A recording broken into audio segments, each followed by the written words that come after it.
Hummingbird কিভাবে পেছনের দিকে উড়তে পারে? হামিংবার্ড হলো আকাশের অ্যাক্রোব্যাট। তারা সামনের দিকে, পাশের দিকে, এমনকি পেছনের দিকেও উড়তে পারে এবং এক জায়গায় স্থির থেকেও উড়তে পারে। অন্য কোনো পাখি এতটা দক্ষতার সাথে উড়তে পারে না। এই চমৎকার দক্ষতার একটি কারণ হলো তাদের ছোট দেহ, তবে সবচেয়ে গুরুত্বপূর্ণ কারণ হলো তাদের বিশেষ শারীরিক গঠন। হামিংবার্ডের কাঁধে খুবই নমনীয় বল জয়েন্ট থাকে।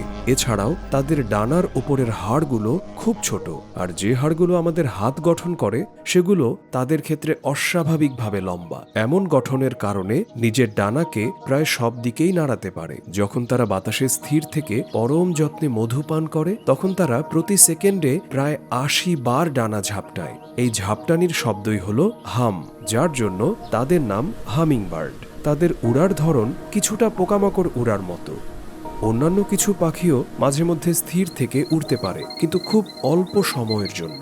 কারণ প্রাণী জগতে সবচেয়ে বেশি শক্তি লাগে এমন কোনো চলাফেরা থাকলে সেটাই হলো স্থির থেকে উড়া। হৃৎপিণ্ড, ফুসফুস এবং ডানার পেশিগুলো তাদের শরীরের আকারের তুলনায় অনেক বড়।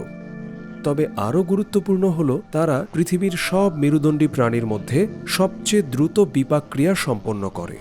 তাদের বিশাল শক্তির চাহিদা মেটায় মিষ্টি মধু, যা তারা খুব দ্রুত শোষণ করতে পারে। তাদের শরীরে এমন সক্রিয় এনজাইম রয়েছে যেগুলো ফ্রুক্টোজ এবং গ্লুকোজ উভয় ধরনের চিনি একই গতিতে ভেঙে ফেলতে পারে।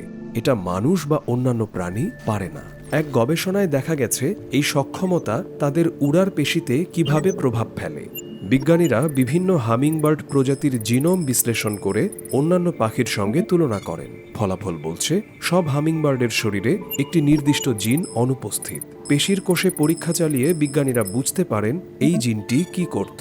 বিজ্ঞানীরা দেখলেন এই জিন না থাকায় তাদের দেহে চিনির বিপাক ক্রিয়া আরও ভালো হয়। এই জিন না থাকায় পেশি কোষে মাইটোকন্ড্রিয়ার সংখ্যা এবং কার্যকারিতা বেড়ে যায়। মাইটোকন্ড্রিয়া হলো কোষের বিদ্যুৎ কেন্দ্র, কারণ এরা শক্তি উৎপাদনে গুরুত্বপূর্ণ ভূমিকা রাখে।